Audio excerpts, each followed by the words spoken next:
तो rule second में जब आपका कर्ता जो है बहुवचन होगा, यानी कि आई वी यू दे मिले या बहुवचन कर्ता मिले, तो उसके सबसे पहले क्या की जो अंग्रेजी होगा वो डू लिखा जाएगा, उसके बाद सब्जेक्ट लिखा जाएगा, उसके बाद वर्ब की फर्स्ट फॉर्म तथा अंत में क्या लिखा जाता है, ऑब्जेक्ट। यहाँ पर देख सकते हैं डू प्लस सब्जेक्ट कब कब जब बहुवचन होगा, प्लूरल नंबर होगा, प्लस वर्ब की फर्स्ट फॉर्म प्लस ऑब्जेक्ट। ठीक, जैसे यहाँ पे लिखा गया क्या मैं तुम्हें एक कलम देता हूँ, क्या मैं तुम्हें, मैं की अंग्रेजी क्या होती है, आई, और आपको बताया गया कि आई वी यू दे तथा बहुवचन करता, तो यहाँ पर आई क्या है, बहुवचन करता भी आ रहा है, आई बहुवचन करता में आ रहा है, इसलिए इसके पहले क्या की जो अंग्रेजी है वो डू लिखी जाएगी। ठीक, मतलब आपको सब्जेक्ट को पहचानना है, उसके बाद उसी के हिसाब से ही आपको बहुवचन है तो डू लगाना है क्या की अंग्रेजी, और अगर एक वचन है तो आपको डज लगाना है। तो यहाँ पर देख सकते हैं अपने रूल्स के हिसाब से डू पहले लगाया जाएगा, फिर उसके बाद सब्जेक्ट लिखा जाएगा, लेकिन हम आपसे बता रहे हैं कि अगर आपने सब्जेक्ट को पहचान लिया तभी आप डू या डज लगा सकते हैं। तो डू आई देता हूँ, गिव तुम्हें एक कलम, you give you a pen, यानी कि do I give you a pen, मतलब मैं तुम्हें एक कलम देता हूँ। आगे है रूल्स नंबर 3, यदि वाक्यों के बीच में, यानी कि वाक्य लिखा हो और उसके बीच में कब क्यों कहाँ कैसे आदि प्रश्नवाचक वाक्य शब्द हों तो सबसे पहले इनकी अंग्रेजी, ठीक, यानी कि सबसे पहले उनकी अंग्रेजी लिखेंगे, जैसे मतलब कब क्यों कहाँ कैसे की अंग्रेजी सबसे पहले लिखेंगे, फिर डू या डज, यानी कि फिर उसके बाद डू या डज लगाएंगे, और फिर कर्ता, और फिर वर्ब की फर्स्ट फॉर्म, और अंत में ऑब्जेक्ट। यहाँ पर देख सकते हैं व्हेन, व्हाई, व्हाट, यानी कि जो बीच में शब्द आएंगे उनकी अंग्रेजी, उसके बाद डू या डज। ठीक, वो भी डू या डज किसके हिसाब से लगाएंगे, अपने सब्जेक्ट के अनुसार, जो आपको पहले बताया गया है कि अगर आपका सब्जेक्ट एक वचन होगा तो डज लगाइएगा, बहुवचन होगा आपका सब्जेक्ट तो डू लगाइएगा। तो सबसे पहले आप सब्जेक्ट को पहचान लीजिएगा, प्लस वर्ब की फर्स्ट फॉर्म प्लस ऑब्जेक्ट। जैसे यहाँ पे लिखा गया है वह यहाँ क्यों आती है, वह यहाँ क्यों आती है, तो सबसे पहले आपको बताया गया है कब क्यों कहाँ कैसे, अगर वाक्य के बीच में आता है तो सबसे पहले इसकी अंग्रेजी लिखते हैं, तो क्यों की अंग्रेजी वाई। ठीक, हो गया वाई, इतना समझ में आ गया होगा, वाई हो गया।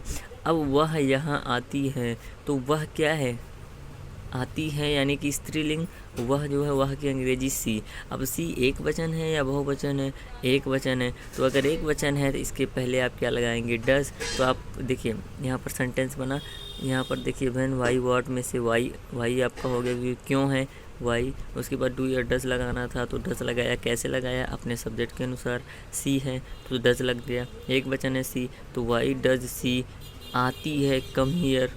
ठीक, वह स्कूल कब जाता है, कब की अंग्रेजी व्हेन। ठीक, कब जाता है यानी कि व्हेन, पहले जो बीच में कब क्यों कहाँ कैसे उसकी अंग्रेजी लिखेंगे व्हेन।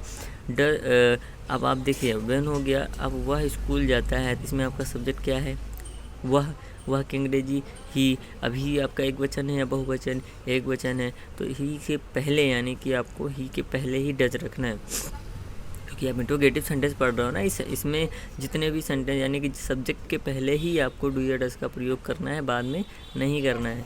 तो when does he go to school, यानी कि वह स्कूल कब जाता है, when does he go to school, ये हो गया। Other example related to interrogative sentence, मतलब इसके अलावा भी आपको कुछ आपको इंट्रोगेटिव सेंटेंस के कुछ उदाहरण आपको बता रहे हैं। क्या वह एक पत्र नहीं लिखती है, अब देखिए इसमें इंट्रोगेटिव निगेटिव दोनों सेंटेंस आ गए, क्यों, क्योंकि देख सकते हैं आप इसमें नहीं शब्द भी आया है और क्या मतलब प्रश्न भी पूछ रहा है। जब भी आपसे प्रश्न पूछे और नहीं शब्द भी आए तो इसका मतलब वो इंट्रोगेटिव निगेटिव सेंटेंस है, समझ रहे हैं। तो आप देखिए ये आपको सेंटेंस लिखा गया है, आप जो इंट्रोगेटिव सेंटेंस करते हो उसी के हिसाब से आपको करना है।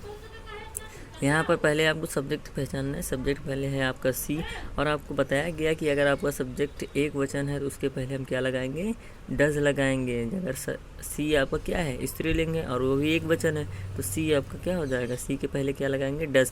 किसकी अंग्रेजी, क्या की अंग्रेजी, डज हो जाएगी। तो ये हो जाएगा डज सी नॉट, नहीं की अंग्रेजी नॉट।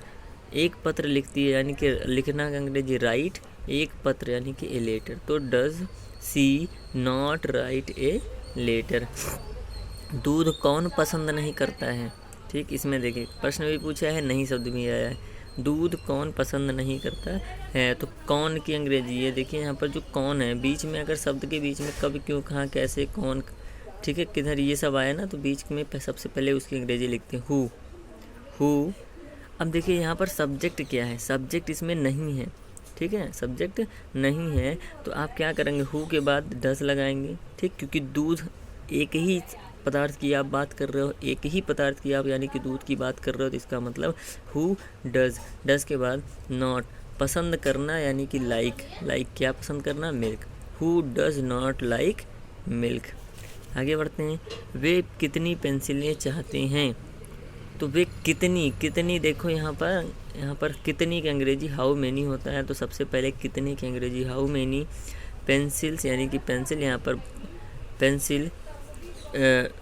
अब देखिए यहाँ पर थोड़ा सा समझिएगा, पेंसिल आपका क्या है, ये हाउ मैनी पेंसिल्स, ये पेंसिल इसके हाउ मैनी के साथ लगेगा, और दे यहाँ पर है आपका सब्जेक्ट, दे के पहले, दे आपका बहुवचन हुआ, दे के पहले लगेगा डू, तो how many pencils do they want यानी कि चाहते हो। तुम कौन सी पुस्तक चाहते हो, देखिए यहाँ पर कौन सी पुस्तक की अंग्रेजी लिखेंगे, विच बुक। उसके बाद देखिए आप अपने सब्जेक्ट को पहचानिए, सब्जेक्ट आपका तुम यानी कि यू, अब यू आपका एक वचन है या बहुवचन है, तो बहुवचन के पहले डू लगेगा, वांट यानी कि which book do you want. तो इस तरीके से ये कुछ आपको जो है सेंटेंस इंट्रोगेटिव के बताए गए हैं, तो इंट्रोगेटिव सेंटेंस आपको अच्छे से समझना है, जब ना समझ में आए तो आपको बताना है, ठीक, थैंक यू।